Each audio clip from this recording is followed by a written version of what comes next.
со еден битолчанец, не можам за името да се сетам, Див студираше или беше средно физкултурно. И така да мислам дека тоа од Битола дојде тоа. Тој бодибилдинг. Мислам дека они први почна.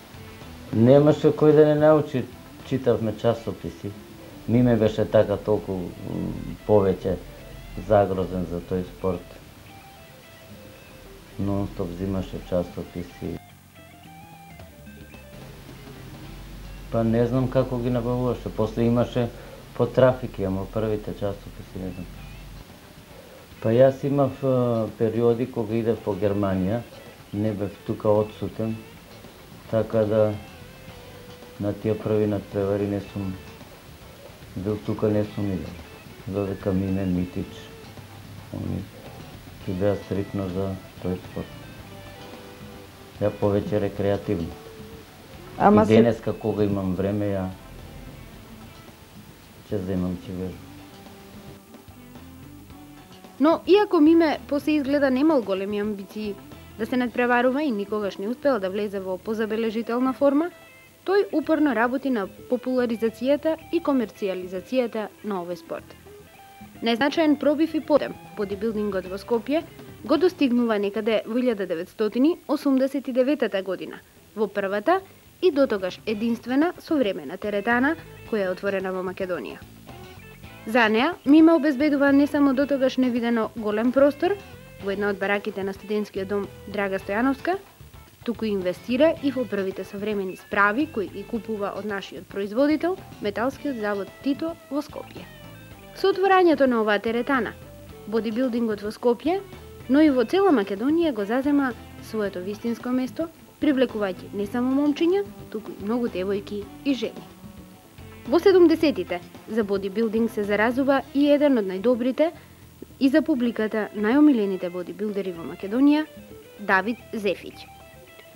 Ова младо момче, кое својата страст за спортот ја пренесува од атлетиката на бодибилдинг, за кусо време постигнува завидна форма, истовремено станувајќи им идол на многу млади скопјани. И тој почнува во темно подрумче во семејната куќа на неговите родители во населбата Ѓорче Петров. Уште од малина, зашто од средна школа, јас почнав најпрво да се бавам со гимнастика, па мислам дека беше на 2 години така, и тука со запазени резултати, првак на Македонија, 2 пати првак бев на Македонија. После гимнастиката се фатив со 10-та бој, тоа имаше кај нас во рамките на Партизан во Ѓорче Петров.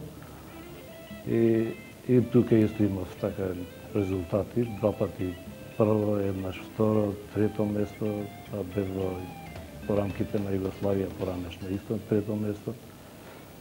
И тука во тој 10-та бој така, што не имаше еден човек, еден тренер, голем човек, што никогаш не можам да го заборам.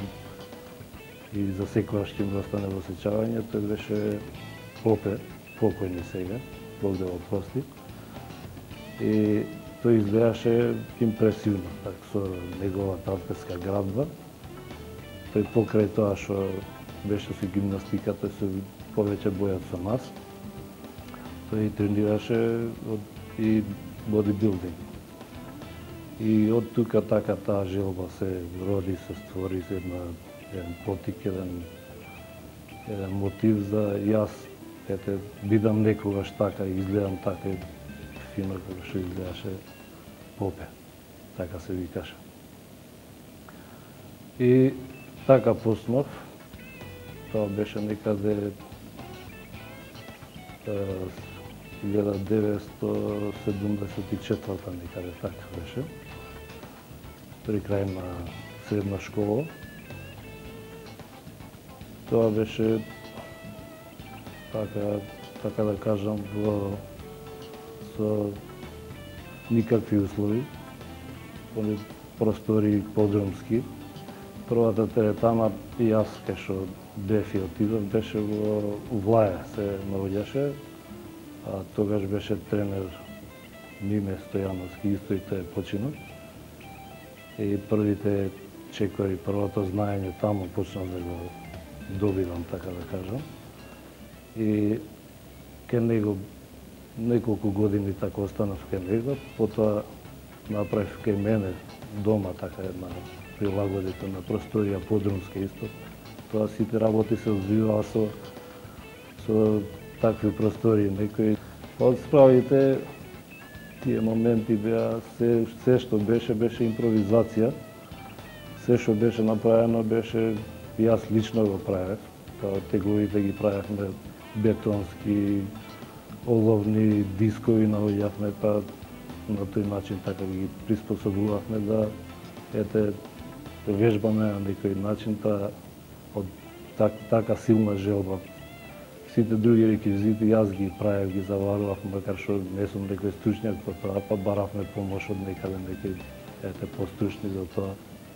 И се беше така на тој начин импровизирано, просториите мали, ниски, непроветрияни, така влажни. Дури имаше некои анекдоти за фраканци, така другари вика, земите шлемои кога ќе влезете во просториите тие подрумски, да земеме да носиме шлемои. Пошто кажаш. И времето кога се погодеше постудено, буквално шипката се лепеше, железото за рацете се лепеше. Така да немаше грејење, немаше ништо во однос на сегашно време и овие моменти сега што има. Во тоа време, како што спомнав, беше таа вежбална во Влаје, потоа јас што отворив, имаше една во кисела вода. Така тие, јас како што знам и се сеќам дека само тие беа и некој така билдер, мислам, подобар, по-значаен, по-голем, немаше некој така во тоа време.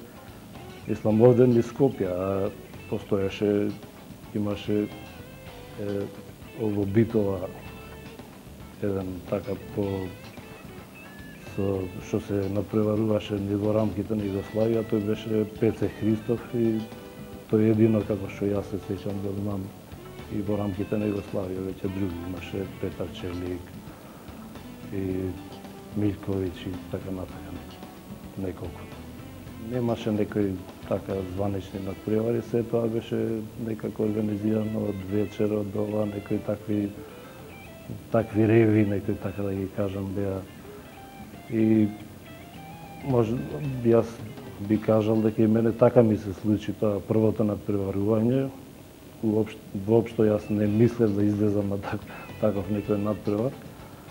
И бев така случајно на одмор јас во Охрид и кога низ плакати низ Охрид видов дека има некој надпревар таков, а јас умеѓу време си вежбав така дома и отидов да го следам надпреварот, но не испадна така. Таму тие што ме познаваа и што знаеа што организираа, организаторите буквално ми дадоа купајќи и ме внесоа во надпреварот, така да бев многу изненаден и не бев спремен така.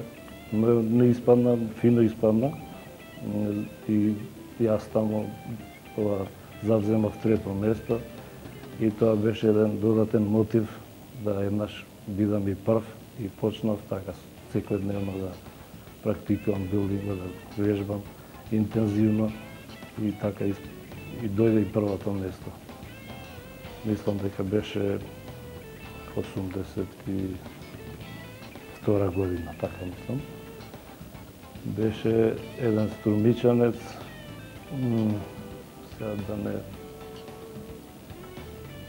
не се сеќам баш најточно на името, мислам дека се викаше Ванчо од Струмица. И така од тогаш па натака и имавме некои контакти, па се изгуби тоа што не контактиравме така често и пријателството не ни е баш така редовно. Потоа продолжив во истата теретана, па потоа дојде времето да се отвори таква теретана една посовремена со вакви апаратури, вакви реквизити посовремени, подобри, што тоа беше таква теретана прва во Македонија. Тоа благодарејќи на Миме Стојановски, тој што го спомнав, починате сега, заедно со него и он ме вклучи заедно да работиме, јас да бидам како тренер и заедно устари да бидеме основачи на тој клуб. Тој се наоѓаше, локацијата му беше во педагошка старата, педагошка тие бараките и просторот беше доста голем, 150 квадрати, како што се сеќам беше. Справите беа за тоа време, за тој почеток, фантастично добри. Тој беше прв клуб, почеток на такво нешто. Масовност огромна беше, луѓе имаше многу, членови многу, секакви профили, од мали до најголеми, до возрастни, 50 на години и нагоре. И тоа траеше така некоја година, па потоа јас самиот отворив исто во тој стил на теретана, со помош на татко ми, благодарејќи нему, тој 30 години во Германија работи, така ми помогна малце и направив и сопствена теретана.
И додека Давид ги стекнува првите знаења за бодибилдингот, речиси во соседството во населбата Влае се појавува уште една интересна личност во овој спорт. Младиот студент по филозофија од Крагујевац, Небојша Јоцич. Ова момче си отвара своја теретана во, се разбира, малото и влажно подрумче на куќата на неговата тетка, Беба Патроногиќ, меѓу вежбачите позната како Тета Беба. Она, пошто Јоцич за кусо време успева да се одвои од постарата генерација бодибилдери, се новите знаења за методите за вежбање и начините на исхрана, кои тој ги црпи од пријателите ширум поранешните ју простори, како што се легендарниот, сега покоен Фикрет Хоџиќ, Жарко Стојиќ, Елсон Бати Насер и други, но и од бодибилдерите во странство. Подрумчето на Небојша, во која вежбаат повеќе ентузијасти и љубители на